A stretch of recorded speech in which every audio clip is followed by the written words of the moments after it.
دیکھو قرآن کی بڑی برکت ہے. میرا یہ پیغام آج میں آپ کو دینا چاہتا ہوں, کم سے کم اپنی عادت بنائیں کہ سونے سے پہلے 4-5 آیتیں ہی پڑھ لیا کریں, ایک رکوع ہی پڑھ لیا کریں, ضرور پڑھیں. آپ دیکھیں قرآن شریف میں ایک سورت ہے, قرآن شریف میں ایک سورت ہے, اگر سونے سے پہلے اس سورت کو آپ پڑھ لیں, روزانہ پڑھنے کی عادت ڈالیں, تو یہ سورت کی تاثیر یہ ہے کہ آپ جو سوچو گے وہ ہوگا, جو سوچو گے وہ ہوگا.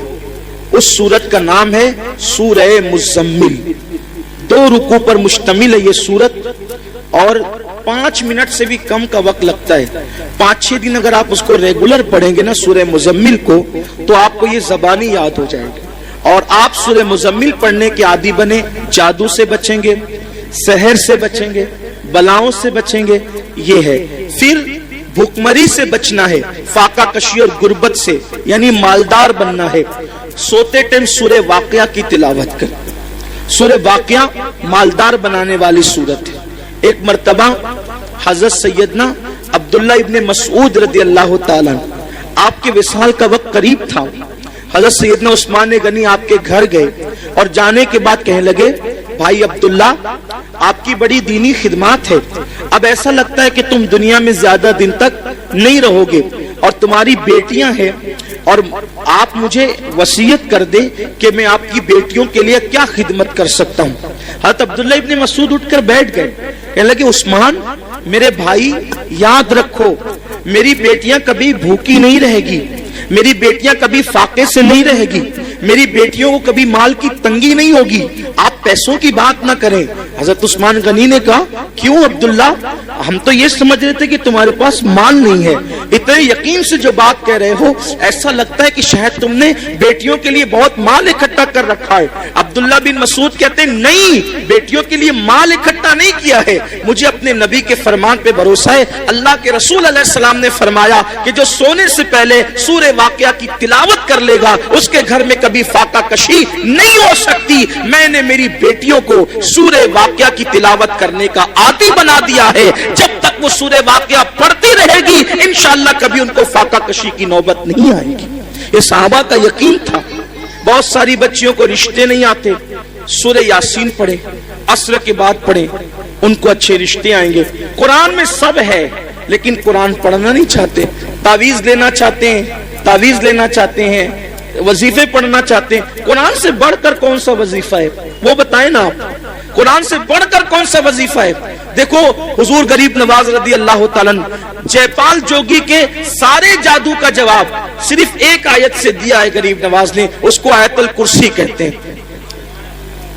آیت الکرسی سے جے پال جوگی ہار گیا, غریب نواز کے مقابلے میں نہیں آ سکا. وہ سورہ فلق سورہ ناس پڑھ کے دم کیجئے, نظر بد ختم ہوگی. بچے جو شام کے وقت رات رات بھر روتے ہیں, فلق اور ناس پڑھ کر دم کرو, بچے رونا بند کر دیں گے, نہیں روئیں گے بچے. نظر لگتی ہے 3 مرتبہ لیلاف قریش پڑھو, نظر فوراً ختم ہوگی. اب آپ کہیں گے ہم تو کرتے ہیں نا لیکن اثر نہیں ہوتا. یہی بات خاص ہے, یہ بات خاص ہے. ایک مجھے بہت خوبصورت بات یہاں یاد آئی. ہمارے مرشد آبرو سلسلہ چشتیہ شہباز اولیاء حضرت سیدی بابا فرید الدین گنج شکر رضی اللہ تعالی, یہ سلسلہ چشتیہ کی آبرو ہے. بابا فرید بڑے پیارے بزرگ ہیں. بابا فرید الدین, غریب نواز نے کہا تھا, قطب الدین ایسے شہباز کا تو نے شکار کیا ہے کہ اس کے ذریعے سے قیامت تک تیرا نام زندہ رہے گا. بابا فرید کے پاس ایک عورت آئی اور آ کر کہتی, سرکار میری بیٹی کی شادی ہے, پیسوں کا انتظام نہیں, سرکار انتظام کر دیں. اب وہ اللہ والے لوگ, اور بابا فرید جیسا اللہ والا. بابا فرید جب پاک پٹن میں رہنے گئے تھے شروع میں, تو ایک درخت کے نیچے قیام تھا, اور جو کپڑوں کی پوٹلیاں اور جو سامان کی گٹریاں تھی نا, وہ رکھنے کو جگہ نہیں تھی. پنجاب کے لوگ یعنی پاک پٹن کے لوگ بہت ستاتے تھے, رہنے نہیں دیتے تھے. تو سامان کہاں رکھیں اپنا, تھا تو تھوڑا ہی سامان, جگہ تو چاہیے, تو درخت پہ لٹکا کر رکھتے تھے سامان. اب جس کا خود کا چھت نہ ہو اس کے پاس آئیے کیا کہنے, میری بیٹی کی شادی نہیں, شادی ہے پیسے کا انتظام نہیں. اب بابا فرید, اور بابا فرید, فرید مطلب فرید, یہ ان کا نام نہیں فرید, ان کا نام ہے مسعود. اور ان کا لقب ہے فرید. فرید کا مطلب ہوتا ہے یکتا, یکتا, بے ہمتا, کوئی ہمسر نہیں, کوئی ثانی نہیں. ان کے دور میں وہ تھے فرید الدین. بڑھیا آئی, آنے کے بعد کہا پیسوں کا انتظام نہیں. سرکار بابا فرید نے کہا ایک کام کر مائی, وہ سامنے جو ڈھیلا پڑا ہے نا مٹی کا, وہ ڈھیلا میرے پاس لا. وہ ڈھیلا لائی, فرمایا پکڑ اس کو. اس نے ڈھیلا پکڑا. بابا فرید نے سورہ فاتحہ پڑھی 3 بار. کتنی بار؟ کون سی سورت؟ سورہ فاتحہ کا مطلب زور سے بولیے, الحمدللہ ہی سب کو یاد ہے نا. سورہ فاتحہ 3 بار پڑھی, دم کیا, فرمایا اس کو ڈھانک لے اور گھر جا کے کھولنا. ڈھانک لیا, گھر جا کر کھولا تو وہ سونا بن گئی. مٹی کیا بن گئی؟ سونا بن گئی. اب وہ شادی بھول گئی. انسان تو لالچی ہوتا ہے. بابا صاحب نے کتنا آسان طریقہ بتایا مٹی کو سونا بنانے کا. اس نے شادی بھول گئی, بولا یار ایک ڈھیلے پہ اگر پڑھنا ہی ہے سورہ فاتحہ تو پھر ایک ڈھیلے پہ کیا پڑھنا. وہ ڈھیلے ہی جمع کرتی رہی مٹی کے, پورا گھر بھر دیا ڈھیلے سے. اور جب رات ہوئی تو فاتحہ پہ فاتحہ, فاتحہ پہ فاتحہ, فاتحہ پہ فاتحہ پڑھتی رہی, پھونکتی رہی, پڑھتی. رات سے صبح ہو گئی, وہ مٹی کی مٹی رہی. اس نے کہا بابا صاحب نے تو میرے سامنے یہی پڑھا تھا, اس کے سوا کچھ نہیں پڑھا تھا, اب سونا بنا دیا. اور میں رات پر پڑھی, غصے میں صبح آئی, کہا سرکار کیا بات ہے یہ؟ فرمایا مائی کیا ہوا, تیرا مسئلہ تو حل ہو گیا, ناراض کیوں ہے؟ کہا کہ آپ نے سورہ فاتحہ پڑھا تو مٹی سونا بن گئی. میں پوری رات, آپ نے صرف 3 بار پڑھا تھا, میں پوری رات پڑھ پڑھ کے پھونکتی رہی, وہ مٹی کی مٹی رہی. اور صحیح بتانا آپ نے فاتحہ کے سوا کچھ پڑھا تھا؟ کہا نہیں فاتحہ ہی پڑھا تھا, کچھ نہیں پڑھا تھا. تو کہا کہ آپ پڑھتے تو سونا, ہم پڑھتے ہیں مٹی. بابا صاحب نے مسکرا کے کہا او مائی فرید جیسی زبان تو لا, فرید جیسی زبان تو لا. کسی کو ٹائیفائڈ ہوتا ہے, ٹائیفائڈ کا مرض, چائے پیتا ہے تو کیسی لگتی ہے؟ کڑوی. کیسی لگتی ہے؟ بولو چائے کڑوی ہے کہ زبان کڑوی ہے؟ کیا کڑوی؟ آدمی کہتا ہے چائے کڑوی ہے, آدمی کیا کہتا ہے؟ چائے کڑوی نہیں ہے. اگر چائے کڑوی ہوتی تو سب کو کڑوی لگتی. تیری زبان کڑوی ہو گئی ہے. کیوں؟ کیونکہ تجھے بیماری ہے, بیماری کی وجہ سے تجھے چائے کڑوی لگ رہی ہے. ایسے ہی جیسے ٹائیفائڈ والوں کو چائے کڑوی لگتی ہے, ویسے ہمیں گناہوں کا ٹائیفائڈ ہو گیا ہے. جس دن یہ گناہوں کا ٹائیفائڈ ختم ہو جائے گا, ہم بھی سورہ فاتحہ پڑھیں گے اور مٹی سونا بنتی چلی جائے گی. لیکن کوئی بیماری کے یہ گناہوں کے ٹائیفائڈ سے نکلے تو صحیح. دیکھو جو لوگ قرآن پڑھتے, قرآن ان کے چراغ بھی لوگ نہیں بجھا سکتے. میں نے بار بار اپنی قوم سے کہا کہ لوگ حیران ہیں, کرونا وائرس, کرونا وائرس, یہ بھوت سوار ہو گیا کرونا وائرس کا. کرونا وائرس, پھر یہ وائرس اور وہ وائرس, سارے وائرس وائرس, یہ وائرس میں پریشان ہے. ارے نادان, سوچ تو صحیح. کوئی بستی سے نکال دے گا, کوئی یہ کر دے گا, کوئی مار ڈالے گا, کوئی قتل کر دے گا, کوئی لوٹ لے گا, کوئی یہ کرے گا, وہ یار کوئی کچھ نہیں کرے گا. اللہ کی کتاب پکڑو, اللہ کی کتاب پکڑو. تمہارے جلائے ہوئے چراغ بھی کوئی بجھا نہیں سکتا. آپ کو مٹانا آسان نہیں ہے. قرآن پکڑ کر دیکھو. کیا وہ مشہور سا واقعہ میرے مرشد سیدی شمس الدین ترک پانی پتی کا نہیں سنا؟ نہیں سنا کہ سرکار صابر کلیر نے کہا تھا بابا شمس جب تجھ سے کرامت کا ظہور ہو سمجھ جانا میرا انتقال ہو گیا, اور آ جانا پھر سیدھے کلیر, اور پھر میرا انتقال ہو چکا ہوگا, لیکن مجھے ہاتھ نہیں لگانا. شمس الدین ترک پانی پتی گئے, دن بھر فوج میں کام کرتے تھے, رات کو قرآن پڑھتے تھے, رات کو قرآن پڑھتے تھے. بادشاہ حملے پہ حملے کر رہا تھا, ناکام ہو رہا تھا. ایک دن بادشاہ نے رات کے وقت ہاتھ اٹھا کے دعا کی, مولا کامیابی نہیں ملتی. ارشاد ہوتا ہے طوفان آئے گا, اور جس کا چراغ طوفان میں بھی جل رہا ہوگا. یہ تو آپ نے بار بار سنا, اس کا اینڈ سن لے آپ, آج خاص اس کا اینڈ سن لے. شاید اس کا اینڈ آپ نے نہیں سنا ہوگا اب تک, کم سے کم مجھ سے تو نہیں سنا ہوگا. اس کا اینڈ سن لے آپ. بادشاہ سے کہا طوفان آئے گا، چراغ نہیں بجھے گا۔ بادشاہ طوفان کا انتظار کرنے لگا، طوفان آیا، بادشاہ باہر نکلا تو خیمے سب کے اڑ گئے تھے۔ دیکھا کہ ایک چراغ جل رہا ہے، ایک چراغ جل رہا ہے، اور وہاں بیٹھ کر قرآن پڑھنے والا قرآن پڑھ رہا ہے۔ بابا شمدین کیا کر رہے تھے؟ قرآن پڑھ رہے۔ وہاں گئے، پیر پکڑ لیے، سرکار آپ دعا کر دے قلعہ فتح ہو جائے۔ فرمایا تو کسی غلط جگہ آ گیا، یہاں کیا ہے؟ تو کہا کہ حضور مجھے بتایا گیا خواب میں کہ جو صاحب کرامت ہوگا اسی کی دعا قبول ہوگی۔ کہا کہ صاحب کرامت بہت لوگ ہیں، میں تھوڑی۔ تو کہا کہ توجہ تو کریں، اس سے بڑی کرامت کیا ہوگی کہ لوگوں کے خیمے اڑ گئے اور آپ کا چراغ بھی نہیں بجھتا، یہ چراغ جل رہا ہے۔ وہ چراغ کیوں جل رہا تھا؟ حضرت شمس کا چراغ کیوں جل رہا تھا؟ چراغ اس لیے جل رہا تھا کہ وہ چراغ کی روشنی میں قرآن پڑھ رہے تھے۔ چراغ کی، یہاں تو لائٹ کی روشنی میں بھی قرآن نہیں پڑھتے، وہ لوگ چراغ کی روشنی میں قرآن پڑھتے۔ تو میری گزارش ہے قرآن کو عام کیا جائے، قرآن کو عام کریں، قرآن پڑھیں، قرآن پڑھائیں۔ اللہ تعالی ہم سب کو قرآن پڑھنے کی توفیق عطا فرمائے۔ اور آج کی اس مبارک محفل میں عہد کر لیں کہ اپنے گھر کے ایک ایک بچے کو توجہ میری طرف کر لیں۔ بس اب اختتام ہو گیا، یہ جج حضرات تشریف لے آئے ہیں۔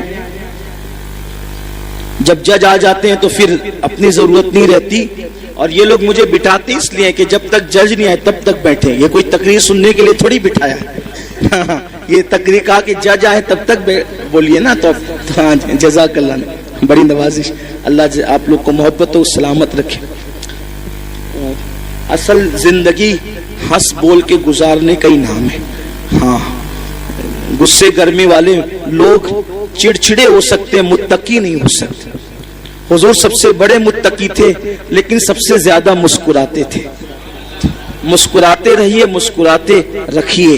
جس کی تسکین سے، میرے امام نے کہا، جس کی تسکین سے روتے ہوئے ہنس پڑے، اس تبسم کی عادت پہ لاکھوں سے۔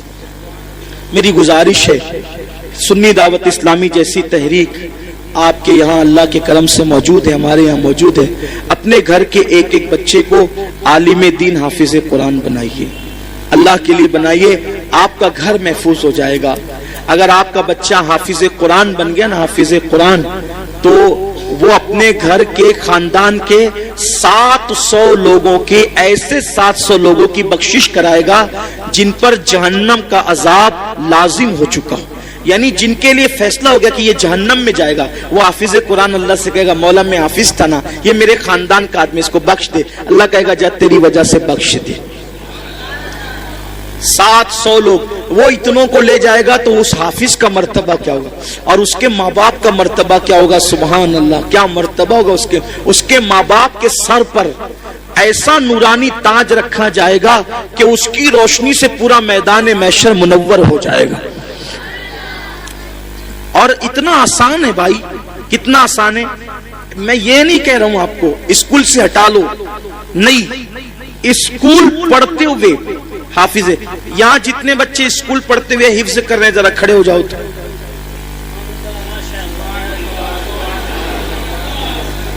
یہ سب بچے اسکول پڑھ پڑھ کے حفظ کر رہے ہیں، اور اس میں سے 6 بچے اس سال حافظ قرآن میں، کتنے؟ 5 بچے، معاف، جامعہ پہ 6 تھے، یہاں 5۔ وہ کون بچے؟ 5 بچے، آپ بیٹھ جاؤ، وہ 5 کون ہیں جو اس سال حافظ ہوئے؟ یہاں سے یہ 5 بچے۔ بیٹا تم کیا پڑھ رہے ہو ابھی؟ 10ویں پڑھ رہے ہیں، کیا نام بیٹے؟ عقیل احمد۔ تم کیا پڑھ رہے ہو بیٹا؟ کالج میں کیا کر رہے ہو؟ یہ CA بن رہے ہیں اور حافظ قرآن ہو چکے ہیں۔ تم کیا کر رہے ہو بیٹا؟ اسکول پڑھ چکے ہیں۔ کون سے، کہاں تک پڑھے ہو؟ 10ویں تک پڑھ کر انہوں نے قرآن حفظ کیا۔ تم بیٹا؟ یہ 11ویں 8ویں، ہمارے ساتھی ہیں، پرانے ساتھی عبدالرشید بھائی، یہ ان کا بیٹا ہے محمد رضوان۔ ہاں، میں بھی سوچ رہا تھا وہاں بیٹھے بیٹھے، یہ آخری میں انہوں نے پڑھا نا، پورا حفظ ہو گیا ان کا مکمل. میں نے سوچا اس کے باپ کا نکاح میں نے پڑھایا تھا, اب یہ اتنا بڑا ہو گیا کہ اس کا نکاح پڑھانے کا وقت آ گیا. اللہ تعالیٰ نے مجھے بھی کتنی عمر عطا فرمائی, اس کے باپ کا نکاح بھی پڑھاؤں, اس کا ہی پڑھاؤں گا انشاءاللہ, اس کے بیٹے کا بھی پڑھاؤں گا. کیا نام ہے بیٹا تم کیا کر رہے ہو؟ 11ویں یہ بھی پڑھ رہے ہیں آرٹس میں, اور یہ حافظ قرآن. یہ 5 بچے یہی اسکول نہیں چھوڑنا, اسکول پڑھتے ہوئے دین دنیا دونوں ساتھ ساتھ بیٹھو. یہ میں نے اسی منبر پہ بیٹھ کر ختم قرآن کے وقت ایک بات کہی تھی کہ ہم وہ دور چاہتے ہیں کہ جو تراویح پڑھانے والا ہو وہ ڈاکٹر ہو, ٹیچر ہو, وکیل ہو, انجینئر ہو. انشاءاللہ یہ منظر آپ چند سالوں کے اندر دیکھیں گے. آپ کا تعاون چاہیے, آپ کی مدد چاہیے. مدد اور تعاون میں یہ نہیں کہہ رہا ہوں کہ چندہ دے کر کرو, چندہ دینا ہو دو, مت دینا ہو مت دو, چندے کی کوئی بات نہیں ہے. دین کا کام اللہ رسول کی مدد سے چلتا ہے. اپنے بچے دو ہمیں, اپنے بچے. آپ سے ہمیں یہ تعاون چاہیے کہ آپ کے بچے چاہیے ہمیں. اور جیسے آپ اسکول کے لیے اپنے بچوں کو تنبیہ کر کے بھیجتے ہیں, ویسے مدرسے میں بھیجیے یہاں. اور رپورٹ, مفتی صاحب نے کہا نا ہر مہینہ رپورٹ جا رہی ہے, محنت ہو رہی ہے. دارالعلوم میں جو بڑے دارالعلوم میں جو تنخواہ دی جاتی ہے سنی دعوت اسلامی, وہ اس مدرسے میں دے رہی ہے پارٹ ٹائم پڑھانے والوں کو. وجہ کہ بچے اچھے سے تعلیم حاصل کریں, سلسلہ جاری رہے, مضبوط تعلیم ہو تو ماں باپ کے سر پہ تاج ہوگا, تاج. کچھ آخرت کے لیے کر لو. آپ کا بچہ, میں یہ تھوڑی کہتا حافظ بننے کے بعد آپ امامت ہی کرائیے. ارے حافظ بننے کے بعد آپ اس کو کرانہ دکان پہ بٹھائیے, سال بھر کرانہ دکان سنبھالے گا, اس کے بعد وہ رمضان شریف میں تراویح پڑھائے گا. اورنگزیب سال بھر حکومت سنبھالتے تھے اور رمضان شریف میں دلی کی جامع مسجد میں تراویح پڑھاتے تھے. اور کیسے حافظ بنے؟ اب وہ بات پوری بول کے پوری کر دیتا ہوں, ختم کر دیتا ہوں. جو لوگ سن چکے ہیں وہ سن چکے, جو نہیں سنے ان تک پہنچے. میری بہنوں تک میری آواز پورے شہر میں پہنچ رہی ہے. ماؤں سے بھی کہتا ہوں, جنتی بننا ہے, موقع ہے, اپنے بچوں کو عالم حافظ بناؤ. آپ کے لیے نجات کا ذریعہ بنے گا آپ کا بچہ. اورنگزیب کے بیٹے حافظ قرآن بنے. حافظ قرآن بنے تو اورنگزیب نے کہا جاؤ بیٹا دادا کو سلام کر, یعنی شاہ جہاں کو. کس کو؟ صاحب عالم شاہ جہاں کو سلام کر کے وہ گئے. اور جانے کے بعد شاہ جہاں کو, جن کا لقب تھا ہندوستان میں صاحب عالم, صاحب عالم ذل الہی, تاریخ میں ان کے القابات. بڑا بادشاہ, بڑا بادشاہ, اتنا بڑا بادشاہ ہو کر بھی کبھی تہجد نہیں چھوٹی اس شخص کی. شاہ جہاں تہجد گزار بادشاہ گزرا ہے, کبھی نماز نہیں چھوٹی اس شخص کی. شاہ جہاں جسے لوگوں نے تاریخ الٹ پلٹ کر دی, بادشاہوں سے بدگمان کرا دی. تو حضرت صاحب عالم شاہ جہاں سے کہا کہ جاؤ دادا کو سلام کر کے, شاہ جہاں کو سلام کر کے. یہ بیٹھے تھے قلعے میں, بچے آئے, دادا جان السلام علیکم. ہاں بیٹا سلام, عید ہے آج. نہیں دادا عید نہیں ہے, لیکن عید سے بڑا دن ہے. کہا کیا عید سے بڑا دن؟ تو کہا کہ آج ہم دونوں بھائیوں کا قرآن ختم ہو گیا, ہم نے حفظ کر لیا. کہا چلو بھاگو یہاں سے. اور دادا جی حفظ کیا نا؟ کہا ہاں اسی لیے بھگا رہا ہوں. کہا کیوں؟ اس میں تو بیٹا تیرے باپ کا فائدہ ہے, ہمارا کیا فائدہ ہے؟ تیرے باپ کے سر پہ جنت کا تاج سجے گا نا. ارے اس دن مجھے خوشی ہوتی کہ میرا بیٹا بھی حافظ قرآن ہوتا. بچے گئے, ابا دادا ایسا ایسا کہہ رہے تھے. کہا بیٹا تیرے دادا کو جا کے کہہ دے کہ بابا کے سر پہ بھی انشاءاللہ تاج ہوگا, میں بھی آج سے حافظ قرآن بنوں گا. اور حکومت سنبھالتے ہوئے صرف 6 مہینے میں اورنگزیب نے قرآن شریف یاد کر لیا. بھائیو وہ حکومت سنبھال کر کے 6 مہینے میں قرآن حفظ کر سکتے ہیں اورنگزیب, تو ہم لوگ کرانہ دکان سنبھال کر نہیں کر سکتے. ہم لوگ دکان چلا کر نہیں کر سکتے.